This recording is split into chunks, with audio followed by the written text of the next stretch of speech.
Halo teman-teman, kembali lagi dengan aku di David 13.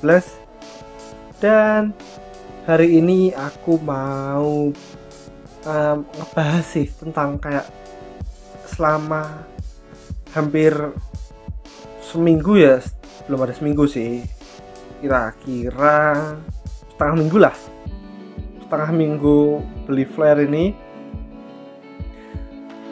Gimana kayak kan kemarin-kemarin kan aku udah bikin kayak hasilnya kayak walaupun aku sering bilang kremanya bagus, tapi kan itu kalau aku pikir-pikir lagi, krema bagus untuk seukuran Aeropress ya, karena kan aku dulu kebiasaan pakai Aeropress. Dan aku mikirnya kayak gini, nggak apa-apa lah dikit daripada nggak ada sama sekali kremanya kayak gitu. Dan ternyata aku baru sadar kalau portafilternya flare itu dia emang nggak cocok buat itu kopi-kopi dikit. Jadi aku bikin 10 gram kayak gitu, malah dia nggak keluar nggak keluar krema. Dan waktu aku cobain 14 gram itu dia malah hasil seduhannya bagus-bagus, tebel kayak gitu. Dan semoga itu bukan keberuntungan sesaat yang aku dapetin krema yang tebel. Dan ternyata kalau aku lihat di manual booknya aja ditulis kalau itu tuh dosis yang kita harus yang dianjurkan tuh 15 sampai 17 gram. Kalau menurutku 15 gram itu kebanyakan ya buat bikin yang outputnya sekitar 40-an. Apalagi kan kalau kalian pikir itu kalau kalian lihat itu kayak gini, double shot itu kan sekitar 60, single shot sekitar 30, jadi dia keluar 40 gitu kan. Kalau misal pakai rasio pendek ya hasilnya kurang, terus kalau mau banyak hasilnya bakal kepahitan dan jatuhnya bakal stretto. Terus aku kembali mikir, flare itu kan misalnya gini, alat manual itu kan dia diperuntukkan buat homebrewers kan dia bisa melakukan apa saja yang dia mau, kayak rasionya kayak gini, rasio kayak gini, kayak hal-hal aneh-aneh gitu kan bisa aja terjadi dalam dunia homebrewers. Dan kalau aku rasain 14 gram dijadiin kopi susu itu rasanya emang cocok, nggak yang kurang kepahitan atau gimana gitu.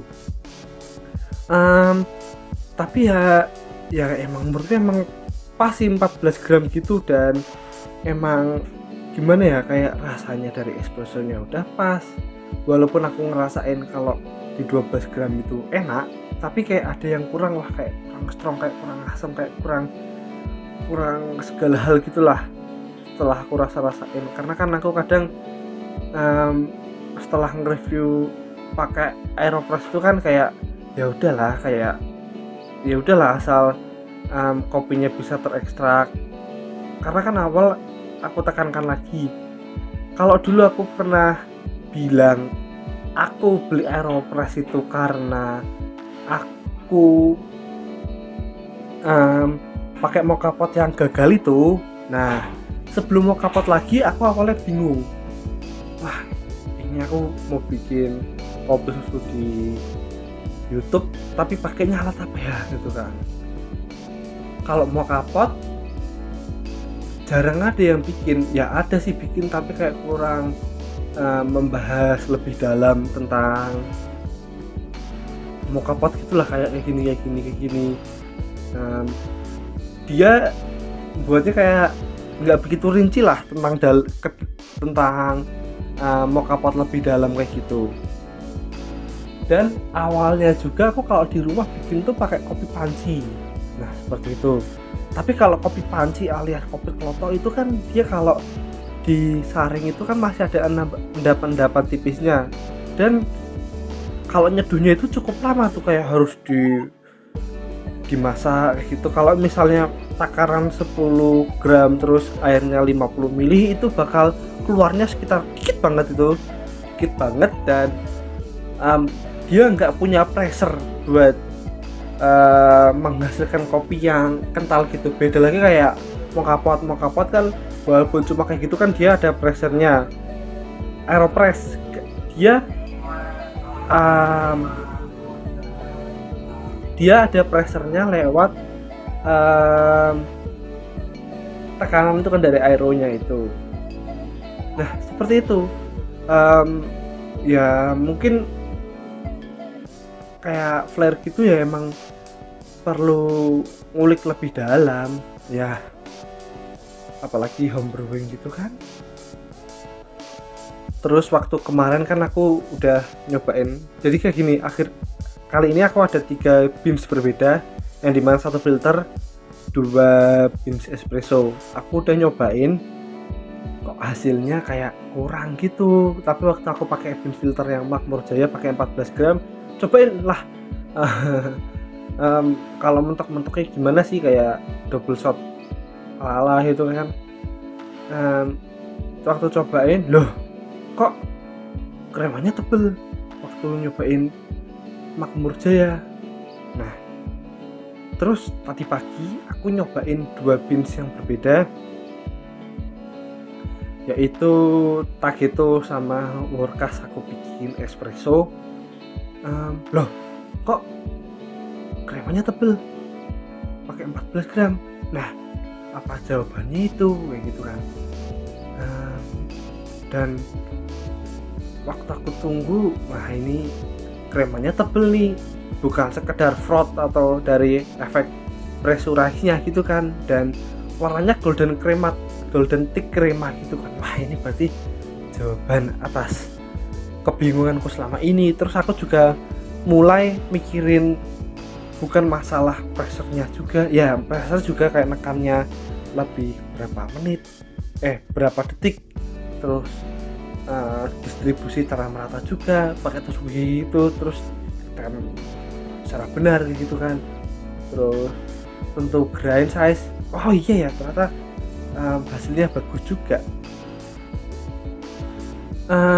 Mungkin itu salah satu kesalahanku juga, karena kalau bahasa orang Jawa itu keminter gitu kan, yang dimana aku mikirnya wah santai, udah banyak yang pakai flyer juga kan, kita bisa nyari di YouTube. Ternyata kita juga harus lihat manual book itu yang 15-17 gram itu kan, itu sangat penting untuk kita lakukan. Kita baca-baca, oh ternyata kayak gini kayak gitu.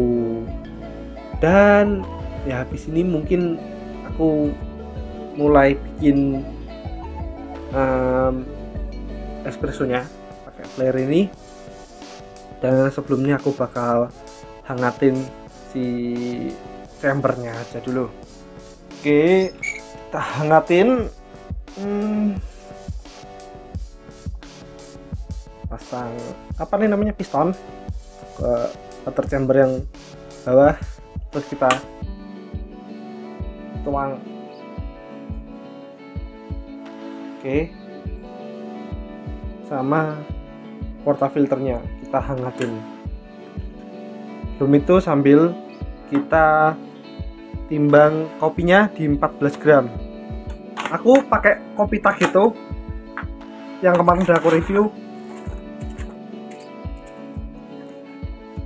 karena workasnya emang udah habis juga sih.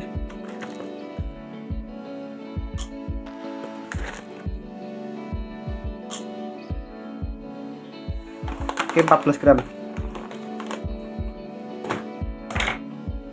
Habis ini sekalian aku gilingannya di tetap yang halus. Oke, gilingannya sekitar segini.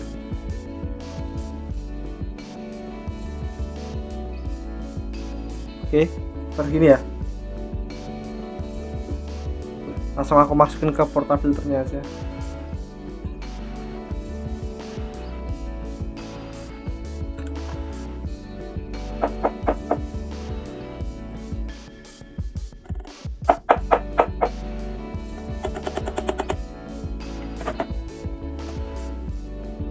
Terus kita pakai nih tusuk gigi buat distribusi secara merata. sebenarnya kayak gini udah penemuanku dari lama sih.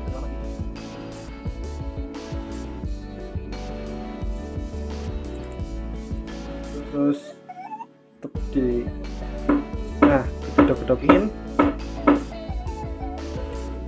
diratain dulu, pastikan rata baru temper.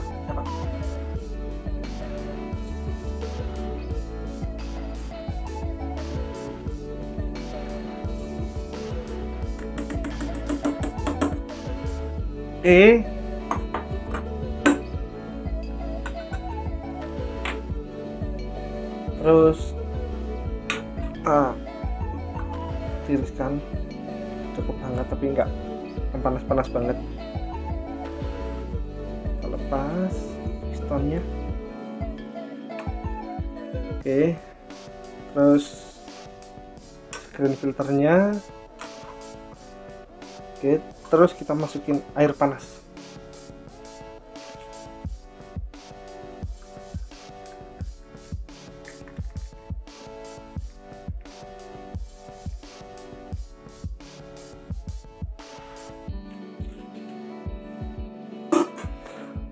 Langsung ditekan.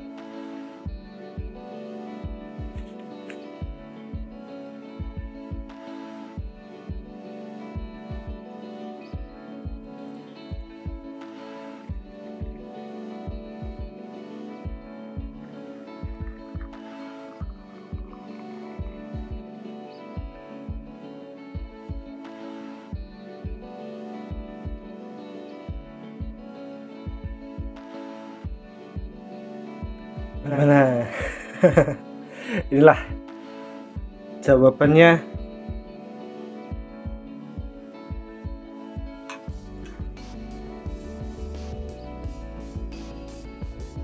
Inilah hasil dari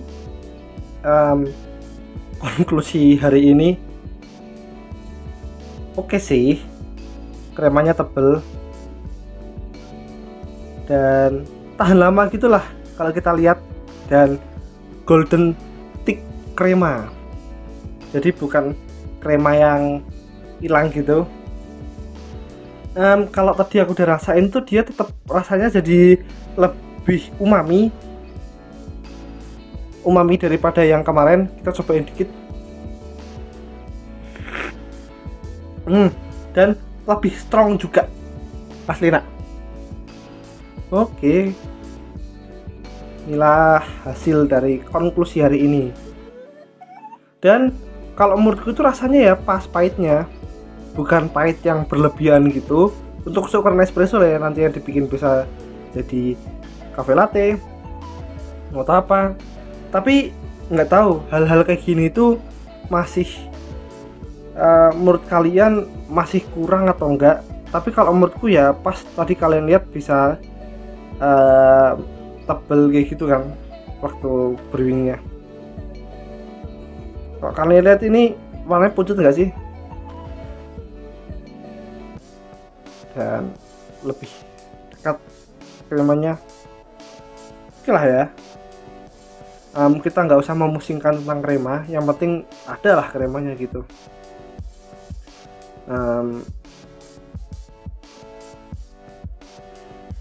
Apa ya, kita bahas lagi ya, mungkin itu aja konklusi dari Flair Espresso pada kali ini yang udah aku beli. Ya mungkin next besok kita bisa kembali review biji kopi, bukan sekedar espressoan. Kok ini kan kita nge-review tentang Flair kayak gimana, dan konklusinya udah kelihatan kalau bisa kok Flair ngehasilin krema, walaupun mungkin nggak setebal alat kopi lainnya ya, tapi oke lah untuk rasa. Oke, gitu aja teman-teman, terima kasih sudah menonton dan salam kopi.